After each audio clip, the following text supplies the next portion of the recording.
ఇగో హైడ్రా కమిషనర్కి జరిమానా వేసింది, ఫైన్ వేసింది. హైడ్రా కమిషనర్కు 50,000 జరిమానా. కౌంటర్లు వేయకపోవడంపై హైకోర్టు ఆగ్రహం. హైదరాబాద్ యూసఫ్గూడలోని వివాదాస్పద భూమికి సంబంధించిన కేసులో కౌంటర్లు వేయకుండా కాలయాపన చేస్తున్నారంటూ హైడ్రా కమిషనర్ ఏవి రంగనాథ్పై హైకోర్టు ఆగ్రహం వ్యక్తం చేసింది. తీవ్ర చర్యలు తీసుకుంటే తప్ప కౌంటర్లు వేసేలా లేరంటూ 50,000 జరిమానా విధించింది. ఈ మొత్తాన్ని హైకోర్టు ప్రధాన న్యాయమూర్తి రిలీఫ్ ఫండ్కు జమ చేసిన తర్వాతే రిజిస్ట్రీ కౌంటర్ కాపీని స్వీకరించాలని ఆదేశించింది. తదుపరి విచారణ ఈ నెల 15కు వాయిదా వేసింది. యూసఫ్గూడ సర్వే నంబర్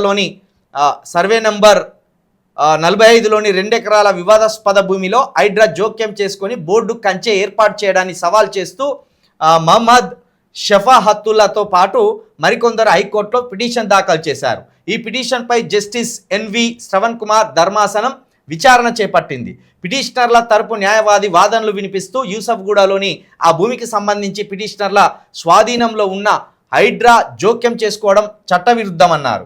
ఈ భూమిపై గతంలో సుప్రీంకోర్టు ఉత్తర్వులు ఉన్నాయని, హైకోర్టు కూడా స్టేటస్కో కొనసాగించాలని ఆదేశించిందన్నారు. మార్చి 18న హైడ్రా అధికారులు పోలీసుల సహాయంతో భూమిలోకి ప్రవేశించి కాంపౌండ్ గోడను కూల్చివేసి ఆ భూమి హౌసింగ్ బోర్డు ఇంటిగ్రేటెడ్ హౌసింగ్ స్కీమ్కి చెందిన ఓపెన్ స్పేస్ అని పేర్కొంటూ బోర్డులు ఏర్పాటు చేశానన్నారు. ఏప్రిల్లో విచారణ చేపట్టిన న్యాయమూర్తి పిటిషన్లో కౌంటర్ దాఖలు చేయకపోవడంతో తుది అవకాశం ఇచ్చారు. లేని పక్షంలో రంగనాథ్ కోర్టుకు హాజరు కావాలని ఆదేశించారు.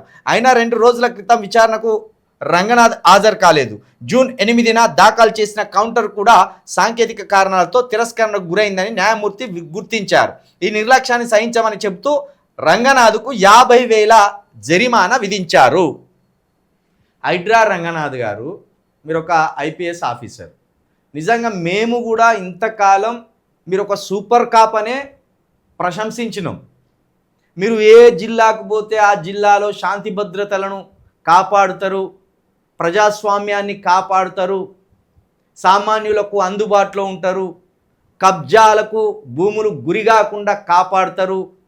మీరు ఎక్కడ ఏ జిల్లాలో పోస్టింగ్లో ఉన్నా ఆ జిల్లా శాంతి భద్రతలతోటి ప్రశాంతంగా ఉంటుంది అని ఇంతకాలం మేము కూడా నమ్మినాం.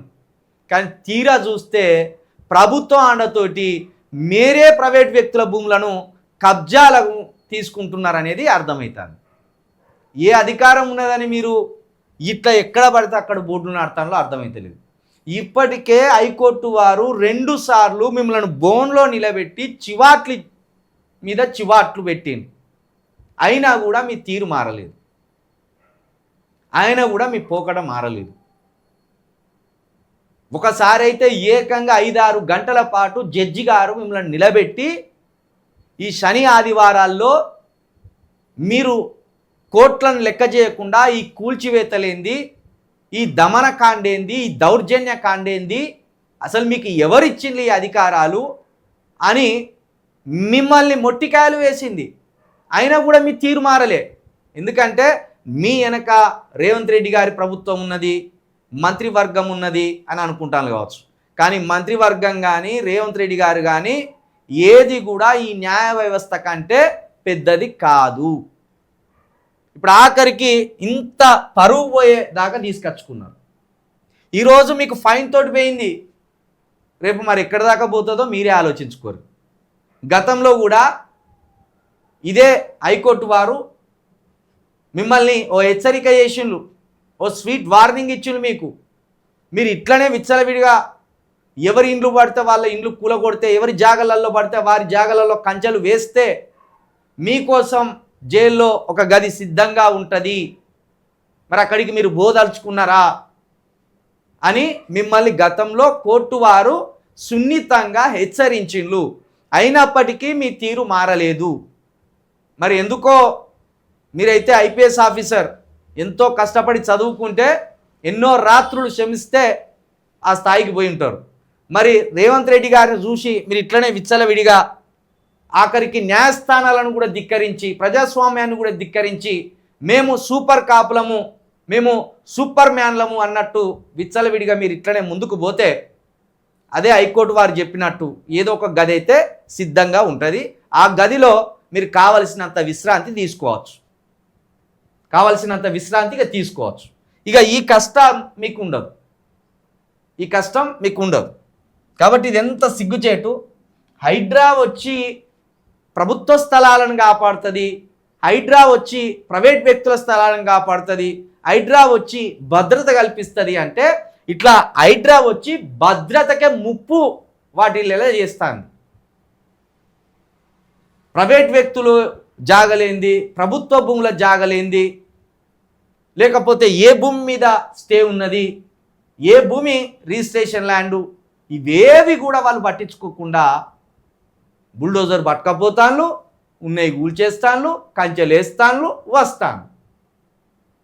కాబట్టి ఇది ఖచ్చితంగా ఒక ఐపీఎస్ ఆఫీసర్గా మీకు సిగ్గుచేటు. ఈ 50,000 రూపాయలు చూడు, ఇది నిజానికి ఏ పేపర్లో కూడా రాలేదు, ఏదో చదవడం వల్ల ఒక కళ దొరికితే తక్కువ తీసి ఇది వేసి చదవడం అవుతాను. హైడ్రా కమిషన్కు 50,000 జరిమానా అంటే ఎంత పరుగుపోయే సమస్య. ఇది ప్రభుత్వం పరుగుపోయే సమస్య, డిపార్ట్మెంటు పరుగుపోయే సమస్య. అంటే మీరు ప్రజాస్వామ్యాన్ని ధిక్కరిస్తున్నారు, కోర్టులను కూడా ధిక్కరిస్తున్నారు. కోర్టు హెచ్చరించినా కూడా మీరు కోర్టుకు పోకుండా, కౌంటర్ ఫైల్ దాఖలు చేయకుండా మీరు ఇంత తాత్సారం చేస్తానంటే మీకు ఖచ్చితంగా ప్రజాస్వామ్యం మీద ఏమాత్రం కూడా మీకు గౌరవం లేదనేది దీన్ని బట్టి స్పష్టంగా అర్థమవుతుంది.